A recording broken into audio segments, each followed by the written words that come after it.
Last class तक हम लोगों ने एनएलएम में ये पढ़ लिया कि अगर स्ट्रिंग का कोई मास होता है तो हम कैसे क्वेश्चन करते हैं। और फिर हमने ये भी सीखा कि अगर हम किसी सिस्टम की क्वेश्चन बनाते हैं तो कैसे बनानी है।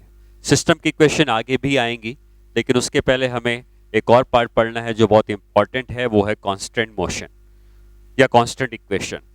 तो एक्चुअली होता क्या है कि जब किसी एक बॉडी का मोशन किसी दूसरी बॉडी पर डिपेंड करता है, तो हम ये कह सकते हैं कि इन दोनों के मोशन के बीच में कोई ना कोई रिलेशन होना चाहिए।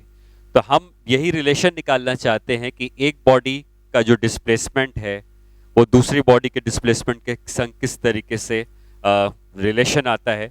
वही रिलेशन हम वेलोसिटी पे निकालेंगे और सेम एक्सेलरेशन में भी निकालेंगे। तो अगर दो बॉडीज हैं तो दो बॉडीज के एक्सेलरेशन आपस में किस तरीके से जुड़े हैं। दो से ज्यादा बॉडीज होंगी तो उनके आपस के एक्सेलरेशन किस तरीके से जुड़े। ठीक है, तो हम लोग कॉन्स्ट्रेंट मोशन के बारे में पढ़ते हैं। अब जैसे मैं एक सिंपल एग्जांपल से स्टार्ट करूं तो इसके लिए डिफरेंट मेथड हो सकते हैं। कौन से क्वेश्चन में कौन सा मेथड लगाना है ये आप प्रैक्टिस से समझ पाएंगे कि हाँ, इस क्वेश्चन में ये मेथड से आसानी से आता है। तो पहला जो मेथड है वो है length of string method. Length of string method में आप किसी भी एक स्ट्रिंग को लेंगे और उसकी टोटल लेंथ हमेशा कांस्टेंट रहेगी, इस बात का यूज करेंगे। तो लेंथ ऑफ द स्ट्रिंग में हम ये कह सकते हैं कि लेंथ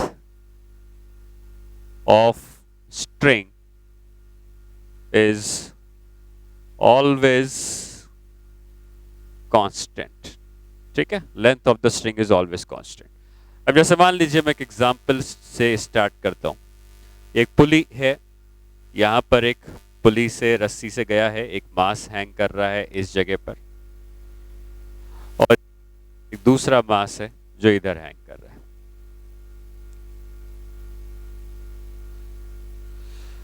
अब होगा क्या कि कोई भी एक मास अगर चलेगा तो दूसरा मास भी चलेगा ही, क्योंकि दोनों रस्सियों से बंधे हैं। तो इन दोनों के मोशन आपस में एक दूसरे से रिलेटेड हैं, और वही हमें पता करना है कि किस तरीके से रिलेटेड है।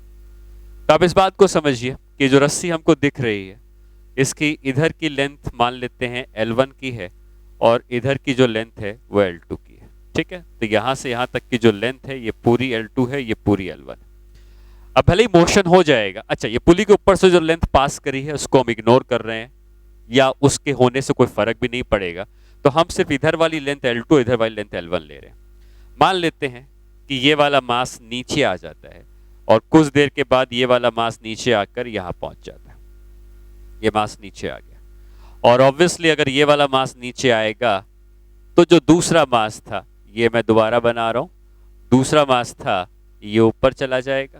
तो ये मास नीचे आया तो ये वाला मास ऊपर चला गया।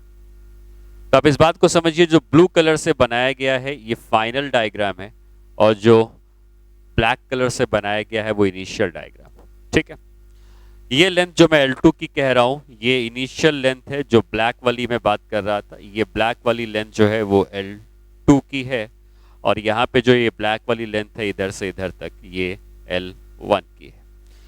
अब अगर ये वाला ब्लॉक नीचे आता है तो हम मान लेते हैं कि ये ब्लॉक नीचे की तरफ आ गया है, और जिस अमाउंट से आया है, जिस डिस्टेंस से आया है वो डिस्टेंस x1 का है। और ये वाला ब्लॉक ऊपर चला गया है, तो ये वाला ब्लॉक जो ऊपर गया है हमने मान लिया कि ये डिस्टेंस x2 का गया है।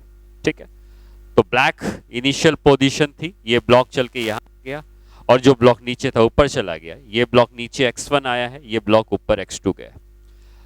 इधर की जो लेंथ थी पहले वो L2 थी, और इधर की जो लेंथ थी वो L1 थी।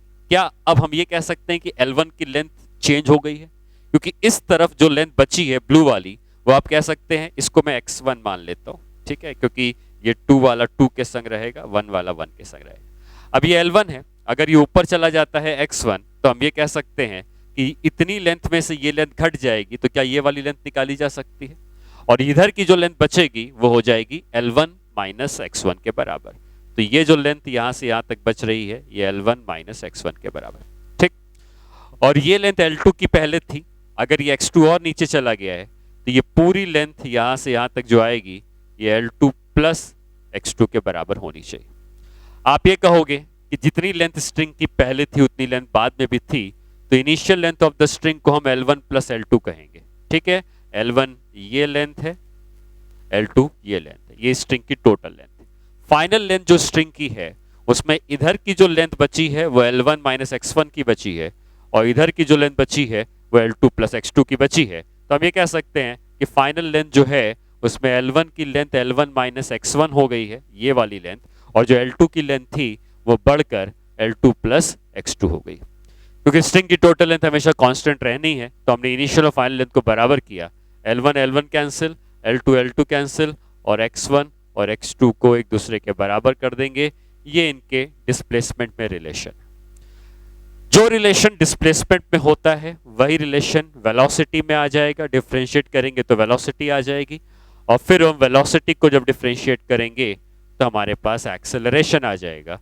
तो हम ये कह सकते हैं कि जो रिलेशन इनके डिस्प्लेसमेंट में है वही वेलोसिटी में है, वही एक्सेलरेशन में है। और ये कहा जा सकता है कि ये जितना ऊपर जाएगा x1, ये उतना ही नीचे आएगा x2, क्योंकि x1 x2 बराबर है। या ये जितने एक्सेलरेशन से ऊपर जाएगा ये उतना ही एक्सेलरेशन से नीचे आएगा, और इन दोनों के एक्सेलरेशन बराबर। तो हम लोगों ने जब पुलिस से रिलेटेड क्वेश्चन किए थे, जब पुलिस एक मास इधर हैंग कर रहा था, एक मास इधर हैंग कर रहा था, तो हम लोग डायरेक्टली कहते थे कि दोनों के एक्सेलरेशंस बराबर होंगे। और क्यों है इसको हम इस तरीके से प्रूव भी कर सकते हैं।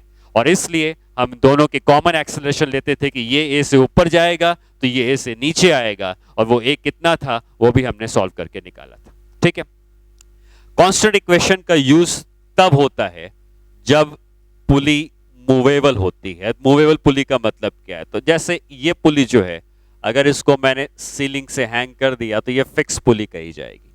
लेकिन मान लो कि यहां से एक रस्सी आती है और यहां से एक और पुली है जो इस तरीके से इससे जुड़ी है, और फिर ये रस्सी यहां से ऊपर चली गई। ये रस्सी ऊपर गई और मान लो उसी छत से जाकर जुड़ गई है, और ये जो पुली थी इससे एक मास आता है और यहां पर इससे जुड़ जाता है, और यहां से ये जो रस्सी गई थी ये घूम के इस साइड से वापस आएगी, और इस साइड से ये रस्सी जो नीचे आई है इससे यहां पर एक दूसरा मास जुड़ जाता है। ठीक है, तो बेसिकली ये हमारे पास डायग्राम है इनिशियल पोजीशन का। अब ऑब्वियसली अगर हम ये कह सकते हैं कि अगर एक ब्लॉक मूव करेगा तो दूसरा भी मूव करेगा, और इन दोनों के मोशन के में आपस में कुछ ना कुछ रिलेशन होगा। लेकिन जैसे पिछले केस में x1 x2 दोनों बराबर आए थे, कोई जरूरी नहीं है कि इस केस में x1 x2 बराबर आए। और ये जो पुली आपको दिख रही है इसको हम कहते हैं मूवेबल पुली। मूवेबल पुली का मतलब ये है कि ये पुली घूम तो सकती ही है, ये अपनी एक्सिस में घूम तो सकती है, साथ ही साथ ये पुली ऊपर और नीचे भी जा सकती है। और ऐसे केसेस जहां पर मूवेबल पुली आती है वहां पर दोनों के डिस्प्लेसमेंट्स अलग अलग हो सकते हैं। अब हम कैसे निकालेंगे डिस्प्लेसमेंट? तो सबसे पहला काम आप ये समझिए कि इस सिस्टम में दो अलग अलग रस्सियां हैं। एक रस्सी ये लंबी वाली है, ये पूरी यहां से यहां वाली है, और दूसरी रस्सी ये छोटी वाली है। पहले हम इस छोटी रस्सी को देखते हैं। इस छोटी रस्सी को अगर आप देखते हैं तो एक्चुअली है क्या इस छोटी रस्सी के साथ कि एक पुली यहां हमको दी है और इसके सेंटर से एक ब्लॉक यहां पे हमने बांध दिया है। ठीक है, इस रस्सी को हम कंसीडर नहीं कर रहे हैं, अभी सिर्फ हम इस छोटी रस्सी को कंसीडर कर रहे हैं। अब आप इस बात को क्लियरली ये कह सकते हैं कि अगर मैं इस पुली को ऊपर की तरफ खींचूंगा तो ये ब्लॉक भी ऊपर की तरफ जाएगा, और क्योंकि ये पुली के सेंटर से बंधा हुआ है तो अगर इस ब्लॉक को पुली को अगर मैं x1 से खींचूंगा तो ये ब्लॉक भी x1 से ही ऊपर जाएगा। मतलब जितना पुली ऊपर जाएगी उतना ही ये ब्लॉक भी ऊपर जाएगा। ठीक है, तो अगर मैंने ऐसा माना कि ये वाला ब्लॉक ऊपर की तरफ चला गया है x1 के अमाउंट से, तो हम ये कह सकते हैं कि ये पुली भी ऊपर की तरफ चली जाएगी x1 के अमाउंट से। ठीक है, तो ये पुली भी ऊपर की तरफ x1 के अमाउंट से जाएगी। जितना ये ब्लॉक जाएगा उतना ही ये पुली जाएगी, जैसा कि मैंने यहां बताया। ये ब्लॉक कुछ और डिस्टेंस नीचे आएगा। मान लेते हैं कि ये जो नीचे आ रहा है ये डिस्टेंस यहां से यहां तक x2 का है, और हमें यही x2 और x1 के बीच में रिलेशन निकालना है। इस रस्सी का काम हो चुका है, क्योंकि इस रस्सी का सिर्फ इतना ही काम था कि जितना ये ब्लॉक चलेगा उतना ये पुली चलेगी, तो इसका यूज हो गया है। ये वाली रस्सी का हमने यूज नहीं किया है। तो अब उस स्ट्रिंग में आते हैं और मान लेते हैं कि इस स्ट्रिंग में ये वाली लेंथ L1 की थी, ये वाली लेंथ L2 की थी, और ये वाली लेंथ L3 की थी। तो L1 ये है, L2 ये है, L3 ये है। तो टोटल रस्सी की लेंथ इनिशियली कितनी थी? इनिशियली टोटल रस्सी की length L1 plus L2 plus L3 के बराबर थी। फाइनली कितनी है इस रस्सी की लेंथ, अब हमें ये पता करना है। तो अगर ये वाला ब्लॉक नीचे आ जाएगा और ये ब्लॉक ऊपर जाएगा तो पुली भी ऊपर चली जाएगी। तो मान लेते हैं कि कुछ देर के बाद ये पुली यहां पहुंच गई है, और अगर ये पुली यहां पहुंच गई है तो पुली से जुड़ी हुई ये रस्सी जो यहां पे गई है, इसके संग ये ब्लॉक भी ऊपर आ चुका होगा और ये ब्लॉक यहां पहुंच गया होगा। ठीक है, तो ये पुली ऊपर चली गई है, इसके संग ये ब्लॉक भी ऊपर चला गया। कितने से गया है x1, तो पुली भी कितने से गई है यहां से यहां तक, पुली जो गई है यहां से यहां तक, ये दूरी x1 के बराबर है और इधर भी ये दूरी x1 के ही बराबर होगी। ठीक है, क्योंकि पुली ऊपर जाएगी तो इसका हर हिस्सा ऊपर जाएगा, और अगर पुली का सेंटर यहां से यहां x1 गया है तो ये डिस्टेंस भी x1 होगा और ये डिस्टेंस भी x1 होगा। फाइनली क्या डायग्राम बनेगा, फाइनली यहां से कहा जा सकता है कि जो रस्सी इधर से आई होगी, फाइनली वो रस्सी इधर से आएगी और ये मास नीचे आ चुका होगा, तो ये मास कहीं नीचे पहुंच चुका है। ठीक है, फिर ये रस्सी यहां से गई होगी इसके ऊपर से और यहां से इस तरीके से आई होगी, ये रस्सी इधर से आएगी और फिर इस पुली के अंदर से घूमती हुई ये रस्सी यहां पे चली जाएगी। तो आप दोनों डायग्राम को समझिए कि ब्लैक वाला डायग्राम इनिशियल पोजीशन का था और ये जो ब्लू डायग्राम है ये फाइनल पोजीशन का है। ब्लैक वाले डायग्राम में ये ब्लॉक इधर था, ये ब्लॉक इधर था और पुली इधर थी, लेकिन जब ये ब्लॉक नीचे आ गया तो ये ब्लॉक ऊपर चला गया और पुली भी ऊपर चली गई। L1, L2, L3 जो मैंने लेंथ मानी है वो ब्लैक वाली रस्सी की मानी है, मतलब ये L1 था, ये पूरा यहां से यहां तक L2 था और ये पूरा यहां से यहां तक L3 था। अब वही तीनों लेंथ हम फाइनल केस के लिए अगर देखें तो क्या L1 की लेंथ जो थी वो बढ़ चुकी है और L1 की लेंथ अब बढ़ के कितनी हो गई है, L1 की लेंथ बढ़ के हो गई L1 प्लस x2। तो हम यहाँ पे लिख सकते हैं कि L1 की लेंथ अब हो चुकी है L1 प्लस x2 प्लस। अब L2 के बारे में देखते हैं कि L2 में क्या चेंज आया है। L2 की जो लेंथ होती थी वो ब्लैक वाली लेंथ होती थी और वो लेंथ यहां से जाकर पूरी यहां तक होती थी, ये पूरी L2 होती थी।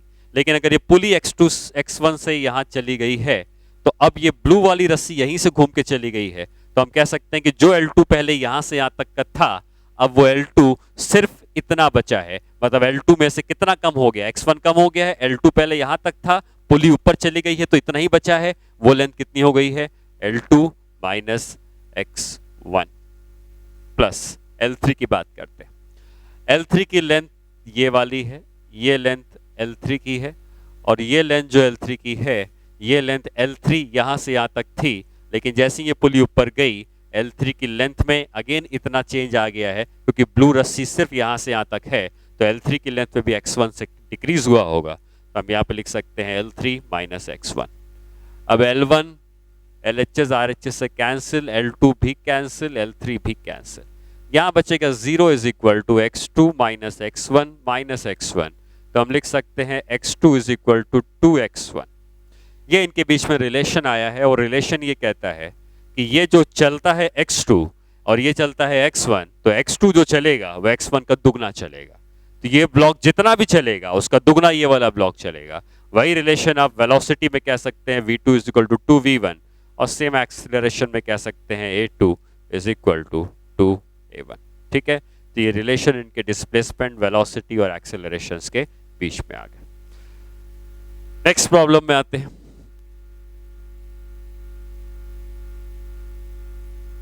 और नेक्स्ट प्रॉब्लम में कांस्टेंट मोशन के ऊपर ही कुछ और प्रॉब्लम हम लोग करेंगे। और ऐसे मान लीजिए नेक्स्ट प्रॉब्लम में ये कहा गया है, अच्छा ये हम लोग कौन सा मेथड यूज कर रहे हैं, हम ये लेंथ ऑफ द स्ट्रिंग का मेथड यूज कर रहे हैं। इसमें स्ट्रिंग की इनिशियल लेंथ और फाइनल लेंथ को हम कांस्टेंट रख रहे हैं और उसका यूज करके हम रिलेशन निकाल रहे हैं।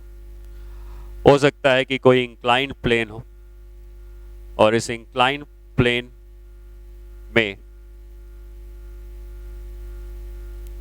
यहां पर एक ब्लॉक रखा जा रहा है, यहां से एक रस्सी गई, यहां पे एक पुली है और ये पुली से रस्सी इधर गई और जाकर कहीं पर फिक्स हो गई। ठीक है, पुली के सेंटर से एक दूसरी रस्सी जाएगी और यहां पे एक दूसरी पुली लगी है और यहां पे एक मास आ जाता है। ये हमारे पास इनिशियल सिस्टम दिया हुआ है और इस एंगल को हमने थीटा दे दिया है। अगेन हमें ये पता करना है कि इनके बीच में डिस्प्लेसमेंट का क्या रिलेशन होगा। तो अब अगर आप यहाँ पे देखें तो अगेन दो रस्सियां हैं, एक रस्सी ये वाली है, दूसरी रस्सी ये वाली है। लेकिन ये वाली जो रस्सी है, क्या ये ब्लॉक से जो रस्सी गई है ये पुली के सेंटर से बंधी है? और पुली के सेंटर से बंधने वाली रस्सी के लिए आप क्या कह सकते हो कि ये ब्लॉक जितना नीचे आएगा ये पुली उतना आगे जाएगी। ठीक है, तो अगर ये ब्लॉक नीचे आके यहाँ पे पहुंच जाता है, ये ब्लॉक नीचे आके यहाँ पहुंच जाता है, तो ये पुली भी आगे बढ़ के यहाँ पहुंच जाएगी। और ये ब्लॉक जितना नीचे आता है, मान लेते हैं कि ब्लॉक x1 नीचे आता है, तो हम ये कह सकते हैं कि ये पुली भी यहाँ से यहाँ तक x1 चल जाएगी और उसका सेंटर यहाँ पे होगा। और यहाँ से जो स्ट्रिंग जाएगी वो स्ट्रिंग इसके ऊपर से होती हुई यहाँ से इस ब्लॉक से जाकर बन जाएगी। ठीक है, तो ये ब्लॉक नीचे आया तो पुली भी ऊपर चलेगी। इस साइड के मोशन को अगर हम कंसीडर करें, ये इस साइड का हो गया। अब ये पुली ऊपर जाएगी तो ये वाली जो रस्सी दिख रही थी, ये रस्सी और इस पुली के ऊपर से ही जानी चाहिए। तो ये रस्सी जो आपको दिख रही है, ये रस्सी इस पुली के ऊपर से जाएगी और ये ब्लॉक जो है, ये ब्लॉक मान लेते हैं यहाँ पे कहीं पहुंच गया। ठीक है, तो ये पुली आगे बढ़ गई है। इस पुली के आगे बढ़ने से ये ब्लॉक भी आगे बढ़ गया है और ये ब्लॉक जिस अमाउंट से आगे बढ़ा है, ये वैल्यू यहाँ से यहाँ तक जो हम ले रहे हैं, ये वैल्यू हम x2 ले रहे हैं। ठीक है, अगेन हमें लेंथ ऑफ द स्ट्रिंग के मेथड को अगर यूज करना है तो ये जो ब्लैक स्ट्रिंग आपको दिख रही थी पहले, ये ब्लैक स्ट्रिंग ये यहाँ से यहाँ तक L1 की लेंथ थी और ये जो ब्लैक स्ट्रिंग दिख रही थी यहाँ से यहाँ तक, इसकी जो लेंथ थी वो L2 की थी। ठीक है, तो हम ये कह सकते हैं कि इनिशियल लेंथ जो रस्सी की होती थी वो L1 प्लस L2 की होती थी। अब L1 वाला पार्ट जो है, क्या वो बढ़ गया है? क्यों बढ़ गया है? पुली ऊपर चली गई है, यहां से यहां तक चली गई है, तो L1 में x1 का इंक्रीज आया है। और L2 में क्या चेंज आया है? इसमें दो चेंजेस आए हैं। ठीक है, अगर मान लो ये ब्लॉक अपनी जगह से नहीं हिलता, तो ये लेंथ L2 की थी, क्या इसमें भी x1 का इंक्रीज आ गया है? और ये लेंथ जो थी L1 की यहां से यहां तक, इसमें भी x1 का इंक्रीज आया है। तो ये ब्लॉक अगर हम फिलहाल भूल जाएं तो ये रस्सी की लेंथ x1 से बढ़ गई है और इस रस्सी की लेंथ भी x1 से बढ़ गई है। दोनों लेंथ यहां से यहां तक जो बढ़ी हैं वो x1 से बढ़ी है। लेकिन अगेन अब इस ब्लॉक को भी अगर कंसीडर किया जाए तो ये ब्लैक रस्सी की लेंथ यहां से यहां तक बढ़ी तो सही, लेकिन ये ब्लॉक आगे बढ़ गया तो इससे ये लेंथ घट भी गई है। तो दो काम हो रहे हैं, इस रस्सी की लेंथ यहां जाने से बढ़ गई है x1 से और ब्लॉक के आगे जाने से घट गई है x2 से। तो L2 में क्या चेंज आया है? L1 में क्या चेंज आया है? L1 तो बढ़ गया है, L1 प्लस x1। और L2 में क्या चेंज आया है? L2 की लेंथ जो थी पहले, ये x1 से तो बढ़ी है लेकिन x2 से घटी है, तो L2 plus x1 minus x2 कर देंगे, L1 L2 L1 L2 cancel हो जाएगा और हमको यहाँ पे मिलेगा x2 is equal to 2x1 के बराबर। ठीक है, इस तरीके से जो रिलेशन डिस्प्लेसमेंट में आया, हम फाइनली वही रिलेशन इनके एक्सेलरेशन में भी कह सकते हैं। ठीक है, अच्छा ये हो गया पुलिस का पार्ट, जिसमें पुलिस इस तरीके से अटैच्ड है और हमने लेंथ ऑफ द स्ट्रिंग का मेथड यूज किया। हालांकि ये जो है ये एक दूसरे मेथड से भी आएगा, मैं बाद में बताऊंगा उस मेथड को, उसको टेंशन का मेथड कहते हैं। लेकिन अभी हम लेंथ ऑफ द स्ट्रिंग के मेथड के ऊपर कुछ और प्रॉब्लम्स देखते हैं। कुछ और प्रॉब्लम्स में मान लिया जाए कि हमें ये ब्लॉक इस तरीके से दिया हुआ है,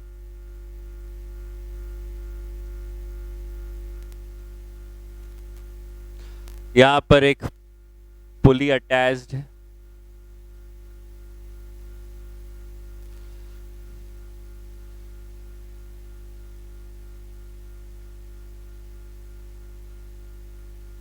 और यहां पे एक ब्लॉक अटैच्ड। ठीक है, इस तरीके से। अब आप ये बात समझें कि मान लो कि कोई एक्सटर्नल एजेंट आता है, या मान लो कि ये ब्लॉक बहुत भारी है। ठीक है, ये ब्लॉक बहुत भारी है, 100 kg का है, और ये ब्लॉक हल्का है, मान लो 10 kg का। तो 100 kg का ब्लॉक है तो ये नीचे आएगा, और अगर ये नीचे आएगा तो ये आगे बढ़ेगा। आप खुद सोचो, अगर जैसे ही इसको खींचोगे नीचे, तो ये ब्लॉक जैसे ही नीचे आएगा, क्या ये ब्लॉक आगे की तरफ बढ़ने लगेगा? तो अब हमें यह पता करना है कि इनके बीच में क्या रिलेशन, ठीक है। अगर हम ऐसा मान लेते हैं कि ये वाला ब्लॉक नीचे की तरफ आया है x1 से और ये वाला ब्लॉक आगे की तरफ बढ़ा है x2 से, ठीक है, रिलेशन निकालने के लिए मानना पड़ता है। इधर की जो लेंथ थी ये लेंथ L1 की थी, इधर की जो लेंथ है वो L2 की है। तो L1 L2 पहले की लेंथ थी, तो हम कह सकते हैं कि initial length L1 plus L2 के बराबर थी। फाइनली क्या ये L1 बढ़ जाएगा, क्योंकि जैसे ही ये ब्लॉक नीचे आएगा तो ये रस्सी जो L1 की थी क्या वो x1 से बढ़ जाएगी, और अगर x1 से बढ़ जाएगी तो इस रस्सी की टोटल लेंथ हो जाएगी L1 प्लस x1, ठीक। L2 के बारे में क्या कहेंगे, L2 की लेंथ इतनी थी, लेकिन जब ये ब्लॉक आगे बढ़ेगा बड़ा वाला तो ये पुली इसी से जुड़ी हुई है, इसी का हिस्सा है। तो जब ये ब्लॉक आगे बढ़ेगा पुली भी आगे बढ़ेगी, तो क्या इस रस्सी की लेंथ घटती जाएगी। आप सोच सकते हैं अगर मैं ब्लॉक को आगे की तरफ पुश करूं तो ये ब्लॉक जैसे आगे बढ़ता जाएगा रस्सी की लेंथ कम होती जाएगी, और अगर ब्लॉक x2 से आगे बढ़ा है तो L2 में कितना चेंज आया होगा, L2 की लेंथ x2 से डिक्रीज करती जाएगी। तो हम इसको लिखेंगे L2 minus x2, L1 L2 L1 L2 cancel, यहाँ पे आता है x1 is equal to x2, मतलब जितना छोटा वाला ब्लॉक नीचे आएगा उतना ही बड़ा वाला ब्लॉक आगे बढ़ेगा, ठीक है। इसके ऊपर हम इन दोनों के एक्सेलरेशंस भी आगे फाइंड आउट करेंगे, ठीक है, बताऊंगा कैसे करना है। अभी हम रिलेशन निकाल रहे हैं कि रिलेशन कैसे निकालना है। सिमिलरली अगर एक इंक्लाइन प्लेन है जिसका एंगल थीटा का है, यहां पर एक ब्लॉक है और इधर से पुली से जाकर एक इधर अटैच्ड हो गया, तो आप इस बात को हमेशा ध्यान देना कि ये जो पुली है ये एक्चुअली सी इंक्लाइन प्लेन का ही हिस्सा है, क्योंकि इंक्लाइन प्लेन से वो पार्ट जुड़ा हुआ है। तो अगर इंक्लाइन प्लेन चलेगा तो पुली भी चलेगी। अब अगर मान लो मैं तुमसे ये कहता हूं कि ये वाला ब्लॉक नीचे की तरफ आने लगा, ठीक है, अगर ये वाला ब्लॉक नीचे की तरफ आने लगा तो जैसे इस ब्लॉक को नीचे खींचोगे इधर की रस्सी कम होने लगेगी, और रस्सी कम होने लगेगी तो ये बड़ा वाला जो ब्लॉक इंक्लाइन प्लेन का है ये आगे जाने लगेगा x2 से, ठीक। अगर मैं इस लेंथ को कहता हूं कि ये लेंथ पहले L1 की थी और ये लेंथ L2 की थी, तो इनिशियल लेंथ हम कह सकते हैं L1 प्लस L2 की हुआ करती थी, लेकिन अब ये L1 की लेंथ क्या बढ़ गई है, कितने से बढ़ गई है, L1 की लेंथ बढ़ गई है x1 से, और L2 की लेंथ घट गई है क्योंकि ये राइट में जाएगा तो इसकी लेंथ को घटा देगा, तो L2 की लेंथ घट गई है, L2 की लेंथ x2 से घट गई है। यहाँ पे L1 L2 कैंसिल हो जाएगा और मिलेगा कि x1 और x2 एक दूसरे के बराबर, ठीक है। तो इस तरीके से हमने इन दोनों के बीच में रिलेशन निकाला है कि किस तरीके से अगर एक का मोशन हो रहा है तो दूसरे का भी मोशन होगा, स्ट्रिंग की टोटल लेंथ को हम कांस्टेंट रखेंगे और फिर हम रिलेशन निकालेंगे। इन दोनों क्वेश्चंस में एक खास बात और है, वो ये बात समझनी है आपको कि ये ब्लॉक नीचे आ रहा है और बड़ा वाला ब्लॉक आगे जा रहा है, ठीक है। जितना ये नीचे आएगा उतना ही ये आगे बढ़ेगा, ये तो हमने पता कर लिया। लेकिन अगर कोई मैन को आप ग्राउंड से खड़े हुए हैं, यहाँ पे खड़े हुए हैं और आप इनके मोशन को देखते हैं, तो ये वाला ब्लॉक नीचे आ रहा है और बड़ा वाला ब्लॉक आगे बढ़ रहा है, तो क्या ये वाला ब्लॉक भी आगे बढ़ेगा। क्यों बढ़ेगा, क्योंकि जब ये बड़ा वाला ब्लॉक आगे बढ़ेगा तो छोटे वाले ब्लॉक को धक्का देगा, और छोटे वाले ब्लॉक को जब धक्का देगा तो छोटा ब्लॉक नीचे भी आ रहा होगा, आगे भी जा रहा होगा, और इसके दोनों मोशन होंगे। समझ में आ रही बात। और ये ब्लॉक जितना आगे बढ़ेगा इस छोटे वाले ब्लॉक को अपने से उतना ही धक्का देते हुए जाएगा। तो अगर मैं पूछूं कि छोटे वाले ब्लॉक ने क्या मोशन किया है, तो आप ये कहोगे कि ये जो छोटा वाला ब्लॉक हमको दिख रहा है इसके पास दो मोशन है, एक मोशन x1 का नीचे की तरफ है और एक मोशन x2 का आगे की तरफ है। हालांकि x1 और x2 दोनों बराबर हैं, तो जितना ये नीचे आ रहा होगा उतना ही ये आगे बढ़ रहा होगा, ठीक है। मतलब ये नीचे आता जाएगा और ये ब्लॉक जब धक्का देता जाएगा तो ये नीचे आते आते आते आते इसकी सरफेस आगे बढ़ रही है, तो ये नीचे आते आते आते इस तरीके का नेट मोशन कर रहा होगा, इसमें ये आगे भी बढ़ रहा होगा और नीचे भी आ रहा होगा।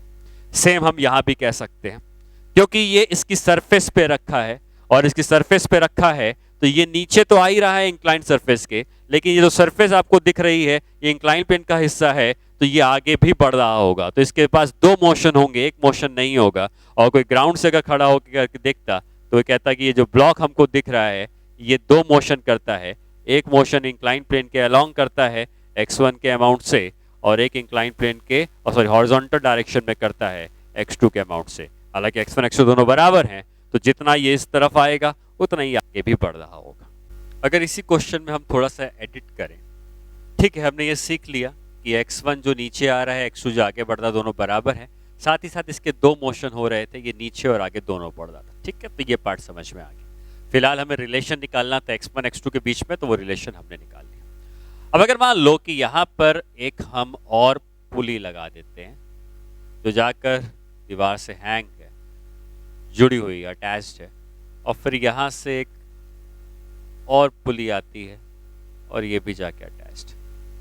ठीक है, तो ये L1 L2, ये वाली लेंथ L3 और ये वाली लेंथ L4, 4 लेंथ हमें यहाँ कंसीडर करनी पड़ेगी। ठीक है, और अगर हम 4 लेंथ कंसीडर करते हैं तो अगेन हम क्या इक्वेशन लिखेंगे, इस बात को समझते हैं। इनिशियल लेंथ की जहाँ तक बात है, तो initial length L1 plus L2 plus L3 plus L4 इन 4 का सम होगा। और फाइनली L1 में दिख रहा है कि x1 का इंक्रीज है, तो L1 में हमने x1 का इंक्रीज कर दिया। वो तो दिख ही रहा है कि ये ब्लॉक नीचे आया और x1 से इंक्रीज कर गया। ये ब्लॉक जब आगे बढ़ेगा तो इस रस्सी को कम कर देगा, और अगर ये आगे x2 से बढ़ेगा तो हम ये कह सकते हैं कि L2 की लेंथ में x2 का डिक्रीज आ जाए।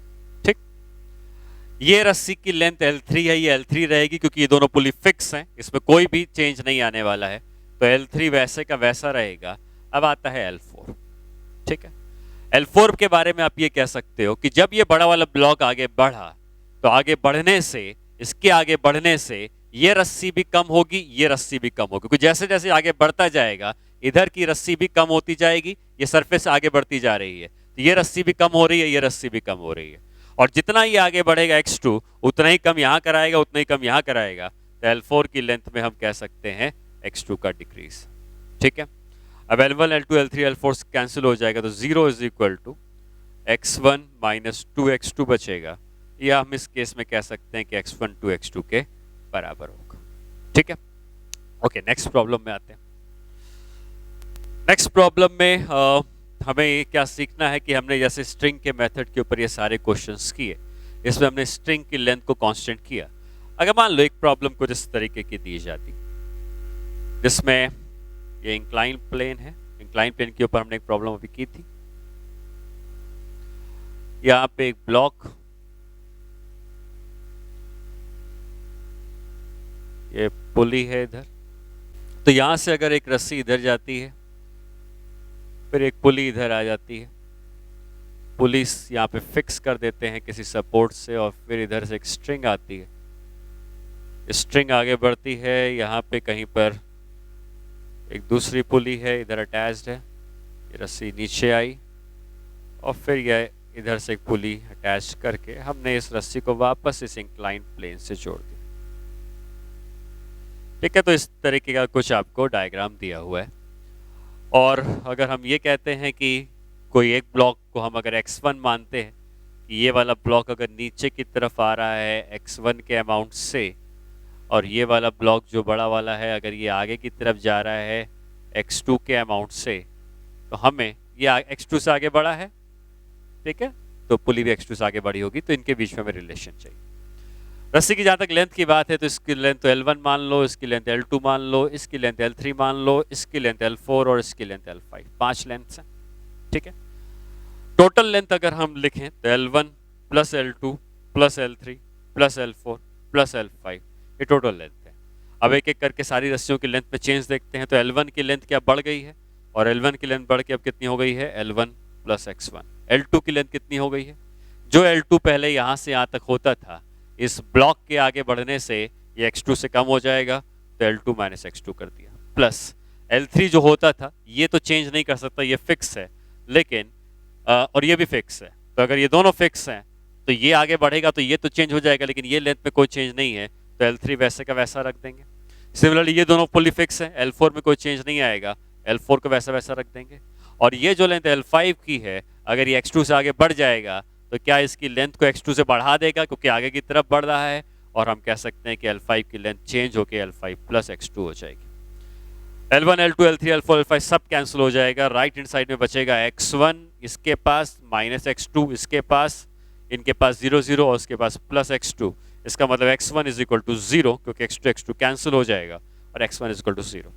x1 इज इक्वल टू 0 का क्या मतलब है कि ये ब्लॉक इसकी सरफेस में चलेगा ही नहीं, और अगर इसके ये ब्लॉक इसकी सरफेस में चलेगा ही नहीं, इसका मतलब ये ब्लॉक इसकी सरफेस में रुका रहेगा। अब इस बात को समझिए कि ये ब्लॉक जिस जगह पर है, अगर इस जगह के कांटेक्ट में है तो ये इसी जगह के कांटेक्ट में रहेगा, ये ऊपर नीचे नहीं होगा, ऊपर नीचे नहीं होगा ये।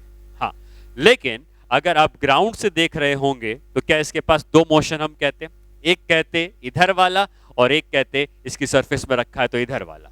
लेकिन इधर वाला कितना आया है, 0 आया है, मतलब ये वाला जो ब्लॉक दिख रहा है ये इस तरफ 0 आएगा, x1 इज इक्वल टू 0। लेकिन ये इसकी सरफेस में रखा है, सरफेस आगे बढ़ रही है तो ये आगे की तरफ ग्राउंड से जाता हुआ दिखेगा x2 से, तो ये सिर्फ आगे की तरफ जाता हुआ दिखेगा।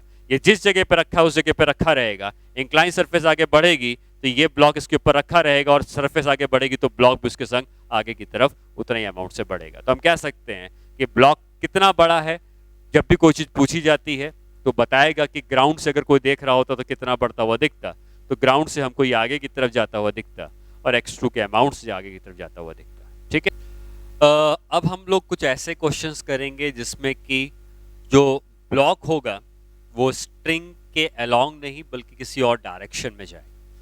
मतलब क्या है इसका, जैसे मान लो कि अगर मैं आपसे कहता कि ये एक ब्लॉक है, यहां से पुली फिक्स कर दिया, ये टेबल है और ये दूसरा ब्लॉक है। तो अगर आप इन दोनों ब्लॉक्स को देखो तो इन दोनों ब्लॉक्स के जो भी मोशन होंगे वो स्ट्रिंग के अलोंग ही होंगे। मतलब स्ट्रिंग अगर ऐसी आई है तो इसी तरफ चलेगा ये x1, और अगर स्ट्रिंग अगर ऐसी गई है तो इसी तरफ चलेगा x2।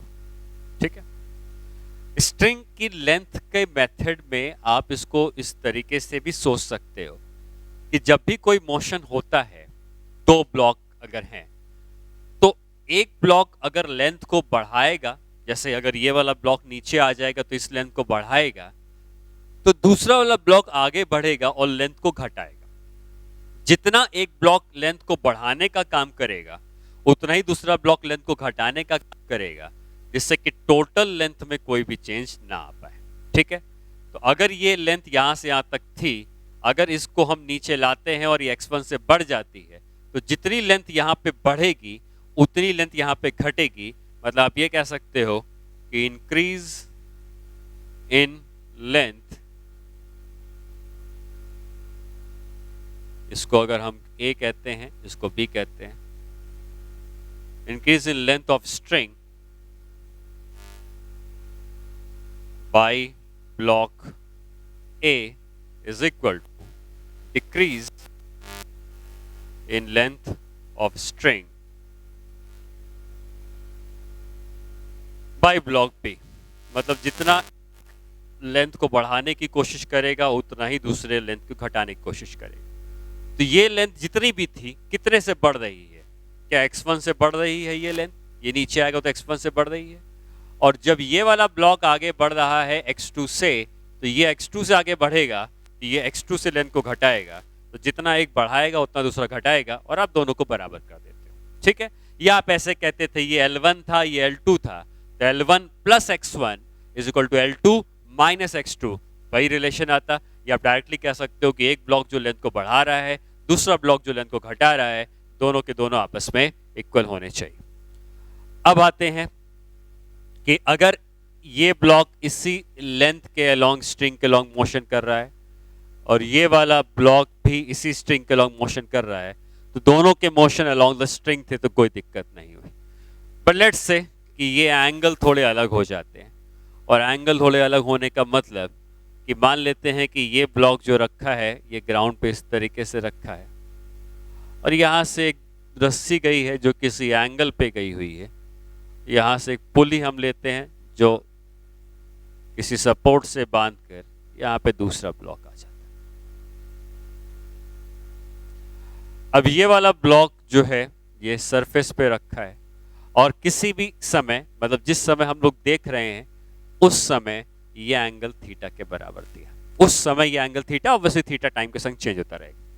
अब अगर ये बहुत ही छोटा सा डिस्प्लेसमेंट आगे बढ़ता है, x1 का नीचे आता है, तो ये कोई डिस्प्लेसमेंट, अगेन बहुत स्मॉल डिस्प्लेसमेंट आगे बढ़ता है और इस डिस्प्लेसमेंट का नाम मैं x2 कहता हूं। ठीक है, अब आप ये समझें कि ये तो ग्राउंड में ही चल रहा है, उठ नहीं रहा है, ऐसा गिवन है, ग्राउंड पे ही चल रहा है इस समय, तो ये x2 से आगे बढ़ गया है, ये x1 से नीचे आ गया है, और हमें पता है कि जितना एक लेंथ को बढ़ाता है उतना ही दूसरी लेंथ को घटाता है, तो ये लेंथ अगर बढ़ रही है तो ये लेंथ अगर घटेगी। अब ये लेंथ अगर घटेगी तो यहां पर क्या समझना है, ये वाला ब्लॉक नीचे आ रहा है और उसी तरफ लेंथ को बढ़ा रहा है क्योंकि ये नीचे आएगा, लेकिन ये ब्लॉक क्योंकि आगे जा रहा है, तो ये अगर x2 है तो इसका आपको कंपोनेंट लेना पड़ेगा स्ट्रिंग के अलोंग, क्योंकि हमें ये पता करना है कि स्ट्रिंग की लेंथ कितनी घटी, और स्ट्रिंग की लेंथ कितनी घटी वो x2 डिसाइड नहीं करेगा, बल्कि x2 का ये कंपोनेंट डिसाइड करेगा। और अगर ये कंपोनेंट x2 cos थीटा है तो हम ये कह सकते हैं कि ये ब्लॉक के आगे बढ़ने से इधर की रस्सी कम हो गई है, ये रस्सी बढ़ा रहा है नीचे आने से, ये रस्सी घटा रहा है, ये x1 से बढ़ा रहा है और ये x2 cos थीटा से घटा रहा है, तो x1 is equal to x2 cos theta. तो ये बात आपको समझ में आनी चाहिए कि अगर किसी भी ब्लॉक का मोशन अलोंग द स्ट्रिंग नहीं हो रहा है तो उसके मोशन का कंपोनेंट अलोंग द स्ट्रिंग लेना है, जितना एक को बढ़ाएगा उतना ही दूसरा रस्सी को घटाएगा। ठीक है, एक और एग्जाम्पल करते हैं। मान लेते हैं कि हमें कुछ इस तरीके का डायग्राम दिया है, ये क्वेश्चन एक्चुअली आईआईटी में आया हुआ है। यहाँ पे एक पुली है, यहाँ से एक रस्सी आई, फिर एक इधर से भी रस्सी आई और यहाँ भी एक पुली। इस पुली से एक रस्सी इधर आ गई है, एक पुली से रस्सी इधर आ गई। ठीक है, और यहां मान लो एक ब्लॉक बांध दिया। जिस समय देखा जा रहा था उस समय ये एंगल थीटा के बराबर था, ऑब्वियसली ये एंगल भी थीटा है, दोनों जगह पर यूनिफॉर्म। यहां पर एक ब्लॉक हम रख देते हैं, यहां पर एक ब्लॉक रख देते हैं, सब कुछ सिमेट्रिकल है, मतलब कहीं पे कोई अंतर नहीं है, और सब कुछ अगर सिमेट्रिकल है मतलब जितना ये है उतना ये है, दोनों बराबर हैं, तो अगर ये मान लेते हैं कि x1 से नीचे आएगा और ये वाला ब्लॉक भी x1 से नीचे आएगा, तो हमसे ये पूछा जाता है कि ये ब्लॉक कितना चलेगा और किस तरफ चलेगा। तो ये बात तो क्लियर होनी चाहिए, ये दोनों ब्लॉक जब नीचे आएंगे तो नीचे आने से ये दोनों रस्सियां बढ़ेंगी, ये दोनों रस्सियां घटेंगी, और ये दोनों रस्सियां घटेंगी तो ये वाला ब्लॉक ऊपर की तरफ चलने लगेगा, और ये ब्लॉक जितने अमाउंट से ऊपर की तरफ चला है ये वैल्यू मान लेते हैं x2 की। ठीक है, यहाँ पे आपको इस बात को समझना होगा कि दो स्ट्रिंग्स अलग अलग हैं, एक स्ट्रिंग है ये वाली और दूसरी है ये वाली। हम एक ही स्ट्रिंग को कंसीडर करते हैं कि उसकी लेंथ में कितना चेंज आया है। अब अगर हम इस वाली लेफ्ट वाली रस्सी को कंसीडर करते हैं तो जब ये ब्लॉक नीचे आएगा तो ये तो अपनी लेंथ के अलोंग ही चल रहा है, तो अगर अपनी लेंथ के अलोंग चल रहा है तो हम कह सकते हैं कि इसने रस्सी की लेंथ को x1 से बढ़ा दिया। लेकिन ये वाला ब्लॉक ऊपर जा रहा है तो हमें इसका कंपोनेंट चाहिए होगा जो कि स्ट्रिंग के अलोंग होगा, और अगर हम इसका कंपोनेंट स्ट्रिंग के अलोंग लेते हैं तो इसका डिस्प्लेसमेंट एक्चुअल में x2 का है, लेकिन इधर का कंपोनेंट लेते हैं रस्सी की तरफ, तो रस्सी की तरफ इसका कंपोनेंट x2 cos थीटा है, और हम ये कहेंगे कि इधर की लेंथ x1 से बढ़ेगी, इधर की लेंथ x2 cos थीटा से घटेगी, तो x1 is equal to x2 cos theta. ठीक है, वही रिलेशन आप वेलोसिटी में भी बता सकते हैं, वही रिलेशन एक्सेलरेशन में भी बता सकते हैं।